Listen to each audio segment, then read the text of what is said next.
Hello, ladies and gentlemen. Eddie Marcus here again. I once knew a man, his concern was black people. He thought that black people were not getting a fair shake here in America. And the only thing that he saw as a solution to the situation was for black people to pack up their bags and go back to Africa. And I could never see the benefit of that.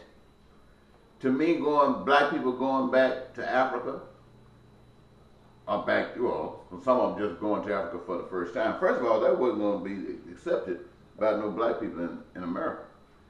Black people have been trained just like white people about Africa. Black people are afraid of Africa just as afraid of Africa as white people. In fact, more white people got more fearless about Africa than blacks. However, he thought this would be the best approach for black people to get some leverage. They might get some leverage, but it wasn't going to be any difference. If all the black people went back to Africa, it would be no different for black people. I don't know about Africa, but it would be no different for black people than it is in America. Why? Because black people are here in Africa, in America, black people are Americans, and they have learned to be an American. And Americans are the same. It doesn't matter if you're black or white, young or old. You got the same stuff in you. You've been trained the same way by the same stuff. And it doesn't matter whether you pick up and went to Africa, Australia, any place. You're going to take with you who you are. That's a fact. So if you kill in America, you're going to Africa doing the same thing. If you're selling drugs in America, you're going to Africa, you're going to be doing the same thing. And that's how you're making a living. Whatever it is, there might be a few people escape from one career to another one, but it's going to end up being the same way. Now, I only mention that because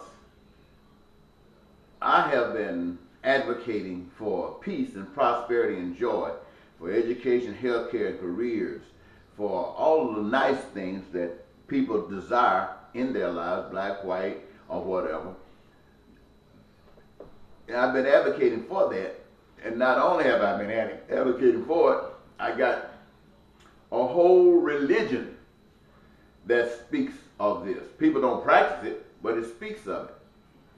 And people think that I'm just as crazy about speaking about peace for people as this other man was about trying to get black people to go to Africa. I couldn't understand that. I mean, people go to church every Sunday in America, talking about love, talking about peace, talking about prosperity, talking about joy and all that good stuff. Every Sunday, their whole life. They might take out a few breaks during the middle of life just to party. But their whole life is wrapped around a form of religion, Christianity. And I'm crazy for advocating it. And what I don't understand is that when they read that book, they talk about Noah, who advocated that you better get your act in order or something's going to happen. And he advocated, and people called him crazy, lunatic, but he advocated, and eventually it happened. Not to try to identify all the stories, but there was another one about Job. He kept advocating, and people kept calling him crazy because he continued to do something that they couldn't see. But he kept it up anyway. When Jesus came to the earth, he advocated.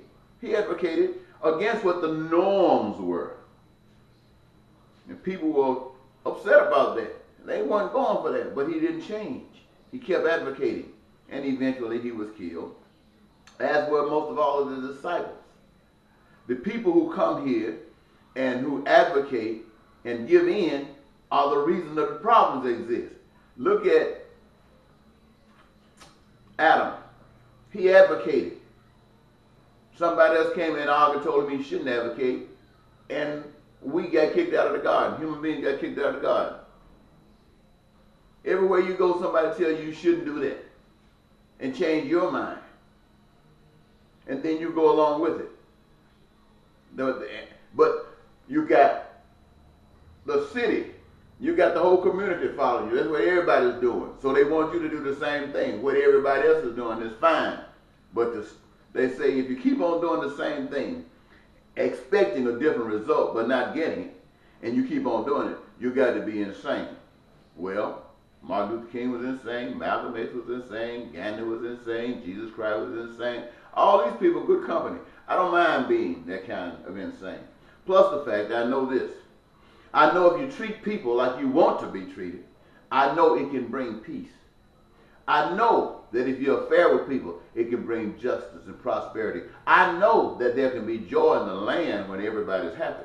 I know that there could be education for everybody on the face of the earth. There could be health care for everybody on the face of the earth. There could be food, clothing, and shelter for everybody on the face of the earth. I know that treating people like you want to be treated will do that.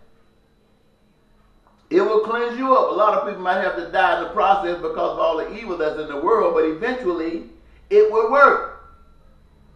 So I keep advocating for it, and I've been advocating for 30 some odd years. And am I crazy? Look at you who call me crazy, who pack these church houses, who pack these mega churches. That preacher keeps talking the same old stuff. Is he crazy? Well, you say, no, he's not crazy because the people come and give him money. Well, then are you crazy for keep coming and giving him money and ain't nothing changing? Somebody got to be crazy, huh? Well, I'd rather be on this side, on this side of the street. And on this side of the street, it has a sign that says peace, prosperity, and joy. Beside it, it has written food, clothing, shelter, education, health care, careers of choice. Right there beside it. And it says, everybody who represents this or want this, stand on this side. You know there were just a handful of people standing on this side. When it calls for action, only a handful of people. But when you ask the world, everybody in the world wants it. But they're all standing on the other side. So when people are calling me crazy for keep on advocating for peace, prosperity, and joy for you, when you call me crazy, I ask you, which side are you on? Are you on this side for peace and prosperity and joy? Or are you on the other side? They are all on the other side. All on the other side. There was something else I wanted to mention to you, but it slips my mind right now.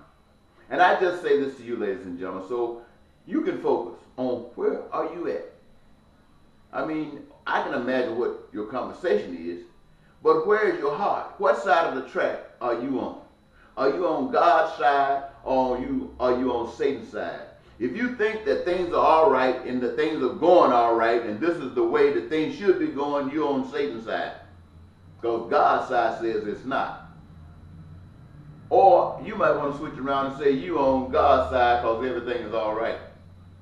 And I'm on the side that's saying it's not all right, and that's the devil.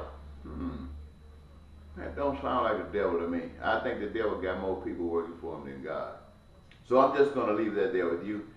You think about it. Bye-bye.